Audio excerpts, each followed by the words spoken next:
ચાલો તો નમસ્કાર વિદ્યાર્થી મિત્રો, તમારી બોર્ડ એક્ઝામ 2026 ખૂબ જ નજીક આવી ગઈ છે. તો એને ધ્યાનમાં રાખીને બાયોલોજીની અંદર એક ચેપ્ટર નંબર 5 જે જેનેટિક્સનું એક ચેપ્ટર છે, આનુવંશિકતાનો આણ્વીય આધાર. આ ચેપ્ટરમાંથી બોર્ડ એક્ઝામમાં 13 માર્ક્સનું આવવાનું છે, જેની અંદર પાર્ટ બી ની અંદર 4 માર્ક્સ, 3 માર્ક્સ, 2 માર્ક્સ આ ત્રણેય ક્વેશ્ચન હોવાના છે.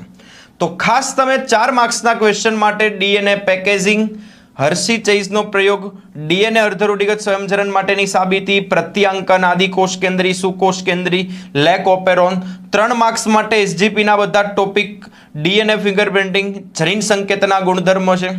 2 માર્ક્સના ટોપિક માટે આરએનએના પ્રકાર, જનીનદ્રવ્યના ગુણધર્મ, ન્યુક્લિયોઝોમ, ડીએનએની ખાસિયતો, આ બધા ટોપિક તમે કરશો તો ચોક્કસથી તમે 13 માંથી 13 માર્ક્સ મેળવી શકો છો.